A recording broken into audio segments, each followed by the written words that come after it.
Around the city of Austin, Texas, there is a string of beautiful lakes, a chain of shimmering blue water stretched across the rolling hills of the region like a necklace of jewels. For generations, these lakes have been the pride and the playground of Central Texas, places where families boat and fish and swim, where waterfront homes look out over the water, where the region gathers to escape the heat and enjoy the beauty of the hill country. They are woven into the identity of the area, into its economy and its way of life. But something is happening to these lakes now, something that is alarming the people who live around them and depend on them. They are dropping, and not just one of them. Across the whole chain, the water is falling, the shorelines are retreating, and a slow-motion crisis is unfolding across the entire system at once. This is not a minor seasonal fluctuation, the ordinary rise and fall that any lake experiences. This is a sustained and worrying decline, driven by a drought that has gripped Central Texas and refused to let go. And it is affecting the whole interconnected chain of lakes together. As the water falls, boat docks are left stranded high and dry, marinas struggle, once submerged ground emerges into the sunlight, and the anxiety grows among the millions of people who rely on these lakes not just for recreation, but for the water that sustains their homes, their farms, and their businesses. Because these are not merely pretty lakes. They are the water supply for a huge and growing region, and when they drop, it is not just the scenery that suffers. It is the very foundation of life in Central Texas. In this video, we are going to explore what is happening to the lakes around Austin and why every one of them is under strain at the same time. We will look at what this chain of lakes actually is and the crucial role it plays. We will examine the great reservoirs at its heart, the ones that store the region's water and that have fallen to worrying lows. We will explore the drought that is driving the decline, the many people and industries that depend on the water, and the difficult choices that scarcity forces upon them. And we will consider what the future may hold for a region whose lifeblood is a chain of lakes that is steadily shrinking. Stay with me, because the story of the falling lakes around Austin is a window into the challenges facing a thirsty and fast-growing part of America. Hashtag the chain of lakes. To understand what is happening, you first have to understand what these lakes actually are. Because they are not natural lakes at all. They are reservoirs, artificial lakes created by building a series of dams along a river that winds through the region. A river that shares its name with the more famous one in the western United States, but is a separate waterway entirely, flowing through the heart of Texas. Long ago, this river ran wild. Prone to devastating floods in the wet times and to running low in the dry, an unpredictable force that both nourished and threatened the region. And so, in a great feat of engineering, a chain of dams was built along its course, taming the river and creating the string of lakes that now defines the area. Each dam holds back the water to form a lake, and together they create an interconnected system, a staircase of reservoirs descending along the river's path. Water flows from one into the next, down the chain, managed carefully by the authority responsible for the system. Some of these lakes are kept relatively stable, their levels held fairly constant to serve their purposes. But the true heart of the system lies in a couple of enormous reservoirs that do the essential work of storing water for the entire region. These great storage lakes are the savings accounts of the system, the places where water is banked in the wet times so that it can be drawn upon through the dry times. And it is these crucial reservoirs, above all, whose decline is at the center of the current crisis. The purpose of this whole system is immense and multifaceted. It controls the river, protecting the region from the catastrophic floods that once ravaged it. It stores water to supply the cities, farms, and industries that depend on it. It generates electricity. And it creates the beautiful lakes that have become such a treasured part of the region's identity and economy. The chain of lakes is, in short, one of the most important pieces of infrastructure in all of Central Texas, a system on which an enormous amount depends. And that is exactly why its decline is so alarming. When the lakes drop, every one of the vital functions they serve comes under threat at once, and the whole region feels the strain. Hashtag the great reservoirs at the heart. At the core of the system are the two great storage reservoirs, the enormous lakes whose job is to hold the region's water in reserve. These are the largest and most important lakes in the chain, vast bodies of water capable of storing tremendous volumes, and they are the true measure of the region's water security. When they are full, the region has a comfortable cushion, years of supply banked against the dry times.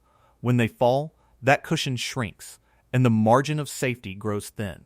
Watching the levels of these two great reservoirs is, in effect, watching the water future of the entire region. These reservoirs fill from the flow of the river and its tributaries, which in turn depend on the rain that falls across the vast watershed upstream. When the rains come and the rivers run high, water pours into the reservoirs and their levels rise. But when the rains fail, when drought settles over the watershed and the inflows dwindle to a trickle, the reservoirs are not replenished, and yet the water continues to be drawn out of them to meet the region's needs. The result is a steady, relentless decline, the stored water being spent faster than it is being replaced, the great savings accounts of the system slowly being drained. This is precisely what has been happening, and it is why the great reservoirs have fallen to some of the lowest levels seen in a long time. The decline of these reservoirs is the real crisis behind the falling lakes, because they are the storage that the whole system depends upon. The more stable lakes downstream may hold their levels for their particular purposes, but they can only do so as long as there is water in the great reservoirs upstream to supply the chain. If those reservoirs continue to fall toward critically low levels, the consequences ripple through the entire system and out into the region that depends on it. The falling of the great reservoirs is the falling of the region's water security itself, measured in the retreating shorelines and the exposed lakebeds that tell the story more vividly than any number ever could. Hashtag, the drought that won't let go. The direct cause of the falling lakes is a drought. A prolonged period of below normal rainfall that has gripped central Texas and shows a stubborn reluctance to release its hold. Drought is the great enemy of a reservoir system like this one, because the entire system depends on rain, on the water that falls across the watershed and flows down the rivers into the lakes. When that rain does not come, or comes in amounts too small to matter, the lifeblood of the system is choked off at its source, and no amount of careful management can conjure water that the sky refuses to provide. What makes drought so insidious for a reservoir system is the way it works on both ends of the equation at once. On one end, it starves the inflows, the streams and rivers that should be pouring water into the reservoirs, slowing to a trickle or drying up entirely, so that the lakes are not being refilled.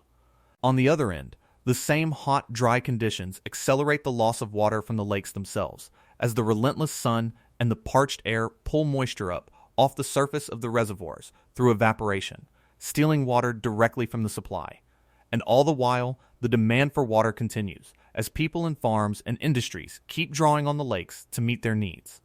Reduced inflow, increased evaporation, and steady demand together form a powerful downward pressure on the lake levels, and when a drought persists for a long time, that pressure grinds the reservoirs down relentlessly. There is also the matter of how the water that does fall behaves in a drought-parched landscape. When the ground is bone dry after a long drought, a rain that does come is often soaked up by the thirsty soil before it can run off into the rivers and reach the lakes. So it can take a great deal of rain, sustained over time, to actually replenish a depleted reservoir system. Far more than a single storm or a wet spell.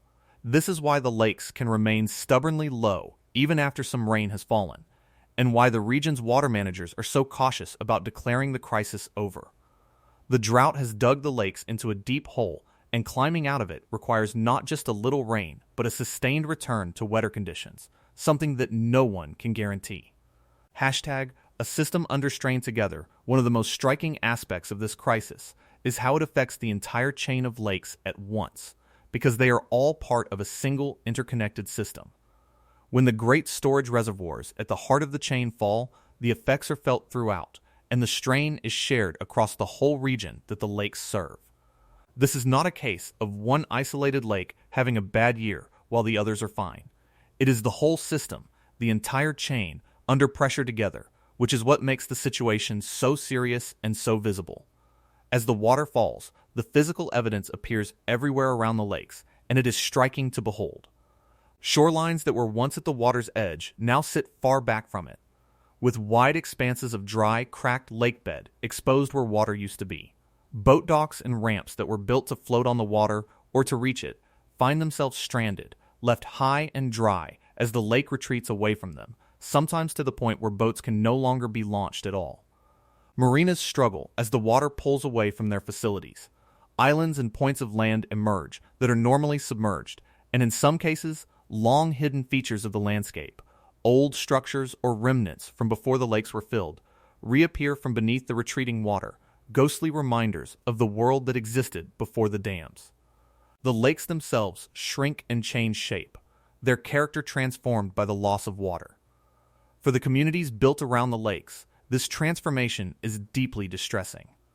So much of the life and the economy of these areas is tied to the water, to the recreation and the tourism and the waterfront living that the lakes make possible.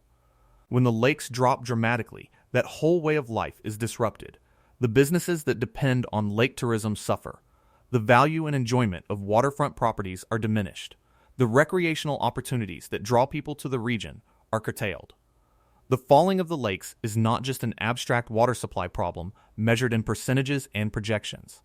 It is a visible, tangible loss that the people who live around the lakes experience every day, a constant reminder of the drought's grip and the fragility of the beautiful system they have come to depend upon. #WhoDepensOnTheWater. To understand the full stakes of the falling lakes, you have to understand just how many people and how many purposes depend on the water they store. Because the demands on this system are enormous and varied.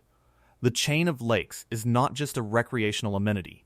It is the primary water supply for a large and rapidly growing region, one of the fastest growing areas in the entire country, home to a major city and its sprawling surrounding communities, along with the farms and industries that also draw on the same water. The cities and towns of the region depend on the lakes for the water that flows from their taps, the water that sustains homes and businesses. As that population grows, so does the demand, placing ever more pressure on a supply that the drought is simultaneously shrinking. Downstream, agriculture depends on the water too, farms that grow crops in the fertile lands along the river, drawing on releases from the lakes to irrigate their fields. Industry relies on the water for its operations, and the system generates electricity as well. And of course, the recreational and tourism economy built around the lakes themselves depends on the water remaining high enough to enjoy. All of these demands press upon the same finite and dwindling supply. This creates difficult tensions, because when the water grows scarce, not everyone can have all they want, and choices must be made about how to allocate the shrinking supply among the competing needs. The needs of the growing cities, the demands of downstream agriculture, the health of the lakes and their recreational economy, and the requirements of industry and power generation all compete for the same water. Balancing these demands in a time of scarcity is an agonizingly difficult task, requiring hard decisions about priorities, decisions that inevitably leave some interests disappointed. Water restrictions may be imposed on residents. Releases to downstream agriculture may be curtailed. Every choice carries consequences for someone, and the falling lakes force these choices to the forefront, turning what might once have been comfortable abundance into a contest over a shrinking resource. #The whiplash of weather. One of the maddening features of the situation in Central Texas is the volatility of its weather, the way the region can swing between extremes. And this whiplash makes managing the lakes especially challenging. Central Texas is a region known for both drought and flood, sometimes in close succession, a place where years of punishing dryness can be broken by sudden, intense storms that dump enormous amounts of rain in a short time. This dramatic variability is part of the fundamental character of the region, and it hangs over the story of the falling lakes. On one hand, this volatility offers a glimmer of hope because it means that a drought, however severe, could in principle be broken by a wet period that refills the lakes. The region has seen it happen before, dramatic reversals in which heavy rains pour into the watershed and send the reservoir levels climbing rapidly after long declines. So the people watching the lakes fall always hold on to the possibility that the rains will return, that the pattern will flip, and that the lakes will recover. This hope is not unfounded, because in this region, the weather truly can change dramatically. But on the other hand, this same volatility is a source of danger and uncertainty. The heavy rains that could refill the lakes can also bring destructive floods, so that the region can lurch from the crisis of too little water to the crisis of too much. And the unpredictability makes planning enormously difficult, because no one can say with confidence when the drought will break or how long it will last. The water managers must prepare for the possibility that the dry conditions will persist, drawing the lakes down even further, while also being ready for the possibility of sudden floods. Living with this whiplash, this constant uncertainty between extremes, is one of the defining challenges of managing water in Central Texas. And it means that the story of the falling lakes is always shadowed by the question of what the volatile skies will do next. #growth in a time of scarcity behind the immediate crisis of the drought lies a deeper and more lasting challenge, and it is one of the most important dimensions of the whole story. The region around Austin is growing explosively, one of the fastest growing areas in the nation, with people and businesses pouring in and the population climbing year after year. And all of those new residents and businesses need water, drawn from the same chain of lakes that is already under strain. This collision between rapid growth and a finite, drought-stressed water supply is the fundamental long-term problem that the falling lakes bring into sharp focus. In the good years, when the lakes are full and the rains are generous, the region's growth can proceed with little apparent concern for water. There seems to be plenty to go around, and the abundance masks the underlying vulnerability. But drought strips away that illusion and reveals the hard reality that the water supply is limited, that it depends on unreliable rain, and that a growing population presses ever harder against that limit. Each new home, each new business, each new resident adds to the demand on a system that the drought is simultaneously depleting, so that the gap between what the region wants and what the lakes can provide grows wider precisely when the supply is most stressed. The falling lakes are a warning that the region's growth and its water supply are on a collision course. This is not a problem unique to Central Texas, but the region embodies it with particular clarity, a booming, thirsty area dependent on a variable water supply in a part of the country prone to drought. The long-term challenge is whether the region can secure enough water to sustain its growth without exhausting its supply, whether through conservation, new sources, wiser management, or some combination of all of these. The drought and the falling lakes are, in a sense, a preview of the pressures that will intensify as the region continues to grow, a reminder that water, not land or money or ambition, may ultimately be the factor that limits how large and how prosperous the region can become.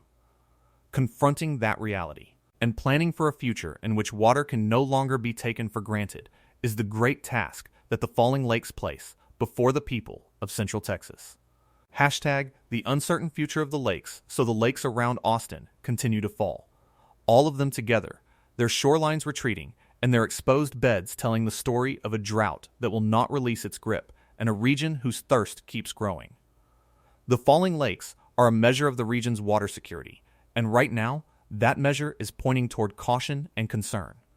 What happens next depends, more than anything, on the weather, on whether the drought finally breaks and the rains return in sufficient force to refill the depleted reservoirs, or whether the dry conditions persist and drive the lakes even lower. No one can predict this with certainty, and so the region waits and watches, hoping for rain while preparing for the possibility that it may not come soon enough. In the meantime, the water managers do their difficult work of stretching the dwindling supply, imposing restrictions, balancing the competing demands, and trying to preserve enough water to carry the region through until relief arrives. It is a delicate and high-stakes effort, conducted under the constant shadow of uncertainty.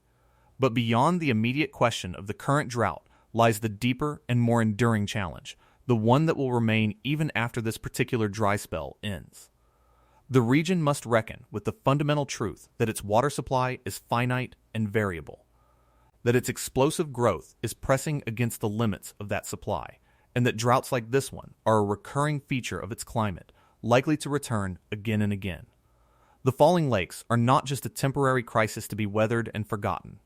They are a warning and a lesson, a call to take the region's water future seriously, to plan and conserve and prepare, so that the beautiful chain of lakes around Austin can continue to sustain the region for generations to come. The lakes are dropping now, all at once, and whether they rise again soon or continue to fall, they have delivered a message that Central Texas cannot afford to ignore. The water that made this region possible is precious. It is limited.